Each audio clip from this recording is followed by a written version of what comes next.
السلام عليكم. لا تنسوا الاعجاب بالفيديو والاشتراك في القناة تشجيعا لنا لنستمر بنشر المزيد ان شاء الله. ومباراة مهمة من دون شك التي كان فيها قبل الجولة عن اللاعبين خطيرة جدا، وفرصة عند الخطير مر وتقدم وكرة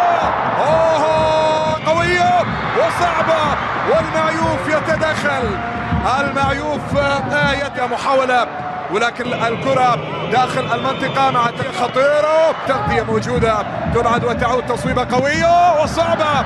كان، والعرضية خطيرة وكرة الهدف الأول للفتح.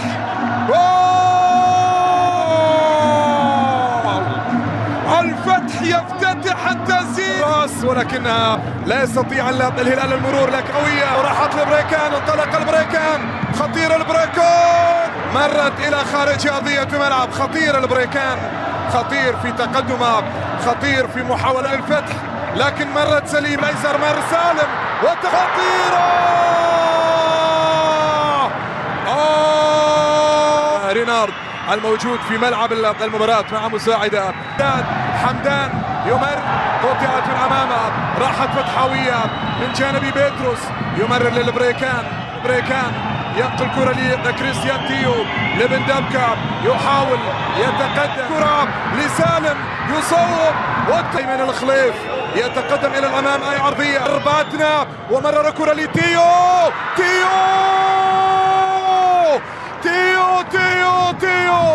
العسباني يسجل الهدف الأول،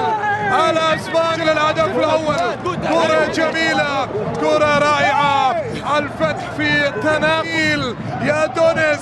حطها تيو، نقلات رائعة من لاعبي الفتح، تمريرات جميلة بثقة عالية كنت أتحدث عنها قبل اللقطة. سلام، يا سلام على الهدوء، يا سلام على الهدوء، ويا سلام على الوصول باطنة، والتصويب القوية على يمين عبد الله المعيوف لأن يتقدم الفتح تقدم خطيرة. ومحمد سعيد، محمد السعيد يمرر لمروان سعدان، تصويبة قوية من مروان عليه، يحاول أن يمشي، حصل على الكرة، وإذا حصل على الكرة وعرضية إلى جانبها، ينقل كرة عند مين، بعيدة جدا على خليل، خطيرة وكرة، لكن البريكان يضيب، البريكان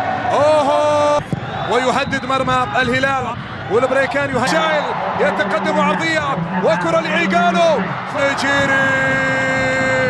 لكن الرأسية راحت إلى خارج أرضية الملعب، كانت طويلة على الطويل، الكرة لتيو وفرصة وبن دبكة وكرة إلى 3 لاعبين، كرة لسالم وفي مرمى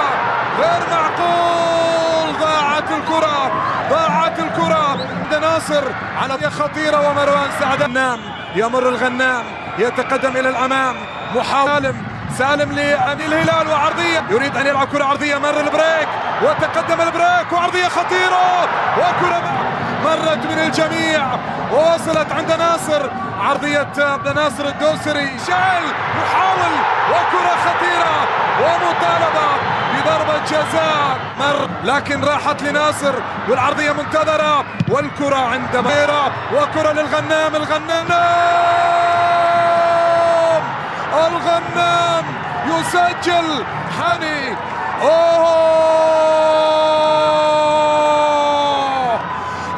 لا، هدف الفتح الثاني،